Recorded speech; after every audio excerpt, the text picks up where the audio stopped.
Alexandre était dans son hôtel préféré avec sa maîtresse, Célia, lorsqu'il reçut un appel de sa femme, Marie. Le cœur battant, il répondit sans vraiment écouter. Marie lui expliqua que sa poche des os venait de se rompre. Elle souffrait énormément et le supplia de venir la conduire à l'hôpital. Mais Alexandre, installé confortablement auprès de Célia, n'était pas prêt à quitter son bonheur éphémère. « Ne peux-tu pas y aller à pied ?» lui lança-t-il, exaspéré. Puis il raccrocha brusquement et se retourna vers Célia, qui lui réclamait un massage avant son départ. Marie, le cœur lourd, n'eut d'autre choix que de marcher jusqu'à l'hôpital, situé à environ 30 minutes de là. Chaque pas lui arrachait un cri silencieux de douleur. Elle arrivait finalement à l'hôpital, s'effondrant presque à l'entrée, et des infirmières se précipitèrent pour l'aider.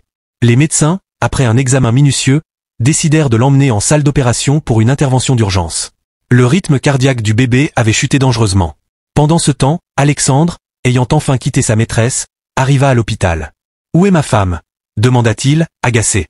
Les infirmières l'informèrent qu'elle était en chirurgie, ce qui le mit en colère. Alexandre était furieux. Pour lui, Marie était simplement paresseuse. Pourquoi ne peut-elle pas accoucher naturellement, comme toutes les autres femmes? Grommela-t-il, tout en attirant les regards dégoûtés des infirmières. Quel genre d'homme peut être aussi insensible?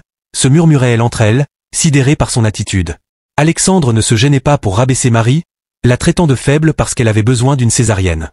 Il ajouta, sans même baisser la voix, « Ces femmes qui choisissent la chirurgie, elles sont faibles et n'ont pas de courage. Aucun de leurs enfants ne deviendra jamais quelqu'un de remarquable. » Les gens autour le regardaient comme un imbécile. C'est alors que son téléphone sonna. C'était sa mère, qui voulait savoir comment allait Marie. Alexandre, toujours emporté par sa colère, continua sa diatribe, se plaignant que Marie ait choisi la chirurgie. Sa mère lui répliqua froidement, « Si tu penses que Marie est faible pour avoir accouché par césarienne, alors je suis aussi une femme faible. Je t'ai mis au monde de la même manière. » Alexandre resta sans voix. Lui qui vénérait tant sa mère n'avait jamais imaginé qu'elle avait traversé la même expérience.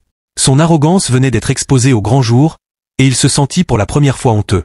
Peu après, le médecin sortit de la salle d'opération pour annoncer qu'un beau petit garçon était né. Alexandre ne put contenir sa joie et demanda immédiatement des nouvelles de son fils, sans même penser à s'inquiéter de l'état de sa femme. Les infirmières le regardaient avec dégoût. « À quel point peut-on être égoïste ?» murmurait-elle entre elles. Quelques minutes plus tard, on remit le bébé à Alexandre.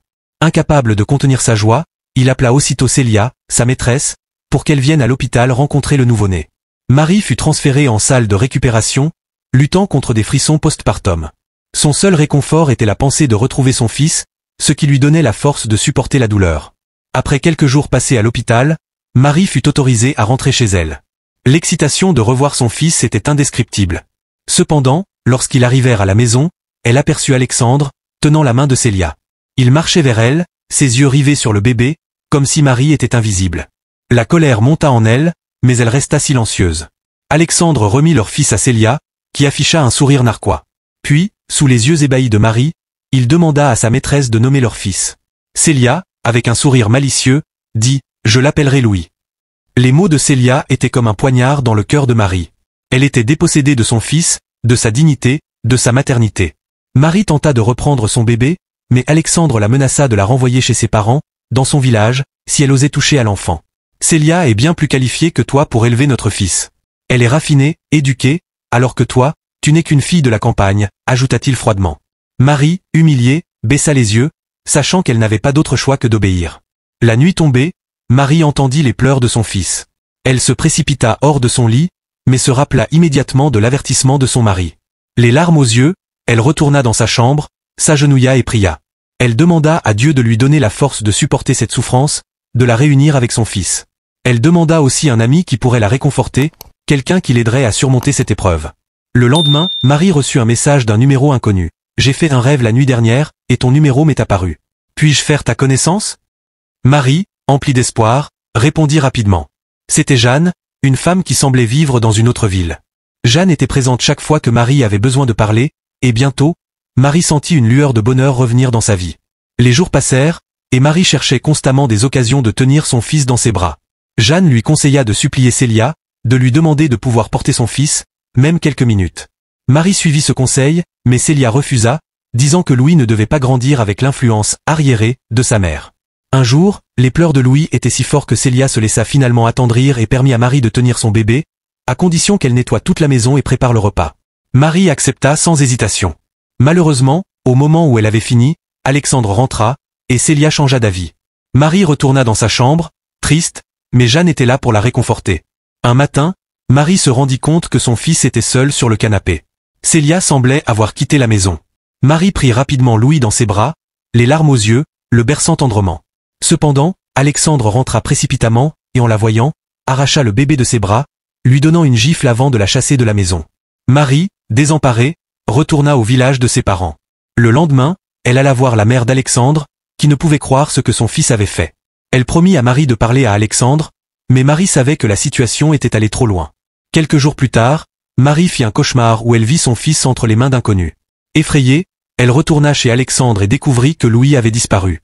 Alexandre, paniqué, chercha partout dans la maison, sans succès. Peu après, il reçut un appel d'une femme affirmant savoir où se trouvait Louis, mais la ligne fut coupée. Plus tard, ils reçurent un appel de ravisseurs exigeant une rançon de 100 000 €. Alexandre, désespéré, décida de payer pour retrouver son fils. Marie se rendit seule au lieu indiqué, portant l'argent de la rançon. Un homme masqué prit l'argent et lui indiqua un panier au bord de la route, où elle retrouverait son fils. Marie courut jusqu'au panier et trouva Louis sain et sauf. Elle le serra contre elle, pleurant de joie.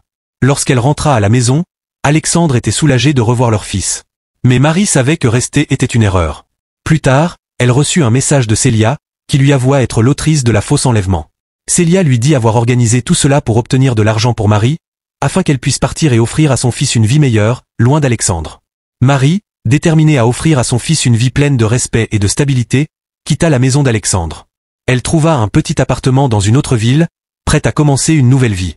Le lendemain, Alexandre se réveilla, trouvant une lettre où Marie expliquait pourquoi elle partait. Elle voulait une vie meilleure pour elle et leur fils, loin de la toxicité d'Alexandre. Alexandre, seul dans sa grande maison, comprit trop tard les conséquences de ses actes. Marie et Louis démarrèrent une nouvelle vie, remplie de promesses, loin de leur passé douloureux.